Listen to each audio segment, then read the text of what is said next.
And we are back. Good Sunday morning, everyone, and welcome into today's daily Bible reading for December the 10th. Today we are reading together in Ezra chapter 6. Obviously, we haven't been able to do our readings for quite a few days while I've been on the verge of death. Uh, I say that only half jokingly. Definitely don't recommend strep throat at 33 and everything else that has come along with that. Not an enjoyable week for sure, but I'm glad to be feeling much, much better after having got a few nights of some decent sleep. Obviously, my voice is not still back at 100%. A lot of coughing will do that for you. Just feel really hoarse is really just what it feels like.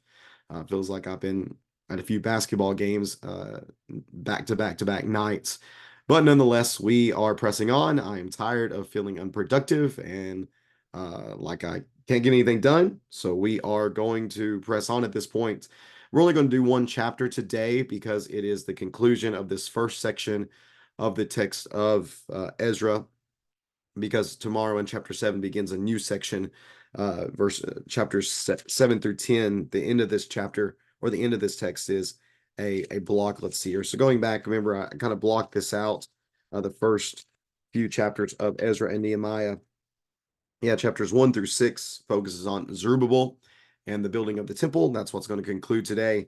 Then chapters 7 through 10 is going to focus on Ezra and the Torah and the community being rebuilt. And then Nehemiah chapters 1 through 7 is going to focus on the city walls and Nehemiah coming onto the forefront of the story. So we'll do just chapter 6 today, and then beginning tomorrow, we'll start doing some double ups so that we can catch up here and finish out on time this year. Thanks so much for your patience. I appreciate it. Appreciate everybody's prayers. Appreciate all the kindness shown to us. But we're ready to get back to work, ready to get back to our study and reading. So let's do that today here in Ezra chapter 6.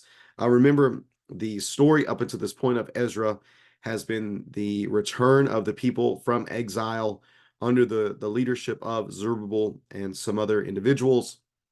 They are focusing on their building of the temple and its walls, but they have run into a couple of different instances of opposition, people not wanting them to either rebuild for their own reasons or just being genuinely curious as to whether or not this is something that is being sponsored by the rulers back in Babylon. So that was the question back in chapter 5. The question is from Tatanai, who just asked, who gave you the order to rebuild the temple? I think that was a legitimate question. He's not like those who were previously standing in opposition to their building of the temple. I think he's genuinely curious, not wanting for there to be a rebellion of any sort, because that had been a lot of the issue in the early reigns, in the early years of um, this particular reign of Darius. There had been a number of rebellions, so just make sure that isn't happening now. So the question is sent back to Darius to figure out whether or not this is something that's supposed to be being done. So we're going to read about that here in chapter 6. Darius's research being conducted, what he finds, and then his decree as to what the people are to be doing at this time in regard to the rebuilding of the temple in Israel.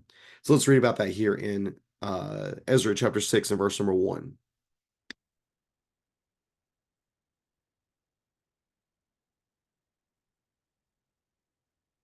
Ezra chapter 6 and verse number 1, King Darius gave the order, and they searched in the library of Babylon in the archives. But it was in the fortress of Ecbatana in the province of Media that a scroll was found with the record written on it. The first year of King Cyrus, he issued a decree concerning the house of God in Jerusalem. Let the house be rebuilt as a place for offering sacrifices, and let its original foundations be retained. Its height is to be 90 feet, and its width 90 feet, with 3 layers of stone cut and 1 of timber. The cost is to be paid from the royal treasury. The gold and silver articles of God's house that Nebuchadnezzar took from the temple in Jerusalem and carried to Babylon must also be returned.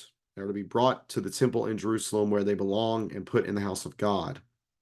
Therefore, you must stay away from that place. Tatanai, the governor of the region west of the Euphrates River, Shethar Bozenai, and your colleagues, the officials in the region. Leave the construction of the house of God alone. Let the governor and the elders of the Jews rebuild the house of God on its original site. I hereby issue a decree concerning what you are to do, so that the elders of the Jews can rebuild the house of God.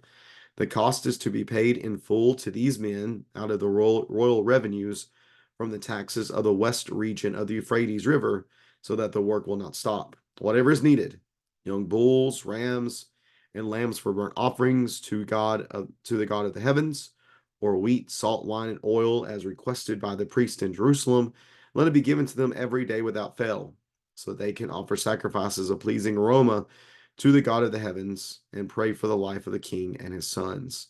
I also issue a decree concerning any man who interferes with this directive. Let a beam be torn from his house and raised up.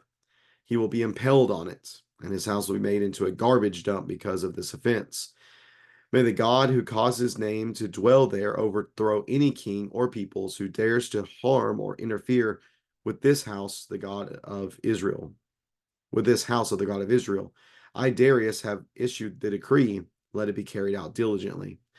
Then Tantanai, governor of the region west of the Euphrates River, Shethar-boznai, and their colleagues diligently carried out what King Darius had decreed. So the Jewish elders continued successfully with the building under the prophesying of Haggai the prophet and Zechariah son of Iddo. They finished the building according to the command of the God of Israel and the decrees of Cyrus, Darius, and King Artaxerxes of Persia. This house was completed in the 3rd day of the month of Adar in the 6th year of the reign of King Darius. Then the Israelites, including the priests, the Levites, and the rest of the exiles, celebrated the dedication of the house of God with joy. For the dedication of God's house, they offered 100 bulls, 200 rams, and 400 lambs, as well as 12 male goats as a sin offering for all Israel. Each one of each Israelite tribe. They also appointed the priests by their divisions and the Levites by their groups to the service of God in Jerusalem, according to what is written in the book of Moses. The exiles observed the Passover on the 14th day of the first month. All of the priests and Levites were ceremonially clean because they had purified themselves. They killed the Passover lamb for themselves and their priestly brothers and all exiles. The Israelites who had returned from exile ate it together with all who had separated themselves from the uncleanness of the Gentiles of the land. In order to worship Yahweh, the God of Israel, they observed the festival of unleavened bread for 7 days with joy, because Yahweh had made them joyful, having changed the Assyrian king's attitude toward them, so that he supported them in the work on the house of the God of Israel. And that is Ezra chapter 6. Ezra chapter 6. All right, so again, the question goes back to chapter 5. Just want to know who gave them the authority to build this house. Remember, initially they had gone back and they had begun the rebuilding of the temple. They had run into some issues from those who had been imported. I think we identified them as really the first of the Samaritans that we're going to run into in the gospel accounts. These are kind of the ancestors of the Samaritans. Because they were not allowed to help, they caused all sorts of trouble. Artaxerxes halted the building of the temple until he can give another decree. And eventually they just started working again. In chapter 5, they began working again with Haggai and Zechariah, urging them on. They begin this work. That's whenever Tatanai says, okay, well, is this something that's supposed to be being done? We're not sure. We know there's been rebellions. We don't want more rebellions. So they end up sending this to Darius so that he can do his research. And come to find out, they find this scroll in the province of Media, in the fortress of Ecbatana, and it was the decree of King Cyrus. It is the historical decree that he gave to send the people back so that they could be rebuilding the temple of their God, and he gave instructions concerning it. So then beginning in verse number 6, Darius basically echoes this and says, all right, well, this is what Cyrus had originally decreed. This is what I am also going to say. And this needs to be done. We're going to give them we're going to give them our full support. in getting this big project done. It was important to Cyrus. It's important to me. We're going to support them, and anyone who does not support them, they're going to be impaled on a beam from their own house. So this is a very serious matter that Darius is addressing, and he sends this decree then back to Tatanai. And going back to chapter 5, I believed it to be, I believe his inquiry there to be an honest inquiry, because once he receives the answer from Darius, he honors it. They diligently carried out. Tantanai and Shethar, Boznai, and their colleagues, they diligently carried out what Israel had decreed. They carried out what King Darius had decreed. So the Jewish elders continued successfully with the building under Haggai the prophet, under Zechariah the son of Iddo. They finished the building. They did that according to the command of Yahweh. They did it according to the command of Cyrus, of Darius, of King Artaxerxes. And the house was completed on the third day of the month of Adar in the 6th year of the reign of King Darius. So they completed it. What they set out to do in rebuilding the temple, in rebuilding the walls, in allowing for these sacrifices to continue on, they were successful in that, which allows them then to dedicate the temple and then to practice the Passover. Now, of course, the unfortunate reality is that this temple did not have near the glory of the first temple. Not even to mention the fact that God's Spirit, does not seem to dwell in this temple. But if you compare the dedication ceremonies, the original dedication ceremony had thousands and thousands upon thousands of animals being sacrificed, whereas there are hundreds upon hundreds upon hundreds sacrificed here in this particular dedication. However, there was a sin offering made for all Israel. I want to note this: one for each Israelite tribe. So, whereas there had been great disunity among the tribes previously, previous to the exile during the divided kingdom, now there seems to be a renewed continuity among the people in wanting the tribes to be united and to not be divided as they had previously been. They also observed the Passover, beginning of verse 19. They killed the Passover lamb. They all ate it together. Those who had separated themselves from the uncleanness of the Gentiles of the land in order to worship Yahweh, the God of Israel. So again, now it seems that they're taking this seriously. And again, one of the things that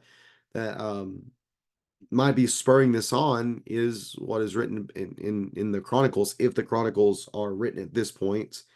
If this is something that has already been made available to the people, then they see the necessity of cleanliness before the Lord from a ceremonial perspective. They recognize the need for purity in regard to worship. They've seen all these things from their history and how that's part of what led to their downfall. So they're doing everything they can at this point to make sure to be doing it the right way. Yet one thing that the writer of Ezra definitely helps us to understand is that all this is being done with joy. It's being done with joy. We see that in verse number 16. We see that in verse number 22. Why is being done with joy? Because they recognize this is something that God has done, that Yahweh has made this possible. Because Yahweh had made them joyful, having changed the Assyrian king's attitude towards them, so that he supported them in the work on the house of God of Israel.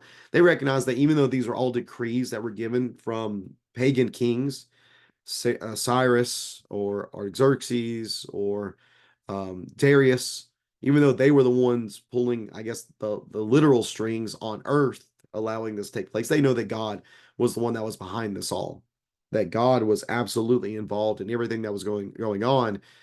So as they dedicated this temple to him, and as they offered up the Passover, as they offered up all these sacrifices, they did so joyfully, knowing that God was the one who had made all of this possible. He had been very gracious to them. He'd been very merciful to them, even though they had been in captivity for their sin. And now that things seem to be turning around, they're going to make sure that they give him the praise, the honor, and the glory for what is taking place. So that's what we have here. Concluding in chapter 6 is this first section, which focuses on the rebuilding of the temple. As we get into chapter 7 tomorrow, 7 through 10, we're going to pick up about 60 years later. So this is not a congruent text as far as this all happening in quick succession. There are some big gaps here, huge gap between chapter 6 and 7, where we start focusing on Ezra and his role in the rebuilding of Israel, the reestablishing of themselves within the land. We'll focus on that beginning tomorrow. If you have any questions about what we have here in chapter 6, please feel free to leave that in the comment section below. And I do appreciate you taking some time to read along with me today on this Sunday, getting back at it, reading together from Ezra chapter 6. Here in just a little bit, we'll be gathering for our Bible studies and our worship assembly. We'll be finishing up our series of studies on who we are in Christ, looking at how we in Christ are hope-filled people. Hope-filled people. I hope that'll be a great, encouraging study for us to finish out this series for the year. Again, thanks so much for tuning in today. Have a great rest of your Sunday. May God bless you in all that you do. We'll be back at it again tomorrow, reading together from chapters 7 and 8 of Ezra, looking at Ezra actually getting involved in the story now. Be looking at Ezra chapters 7 and 8. Take care, and God bless.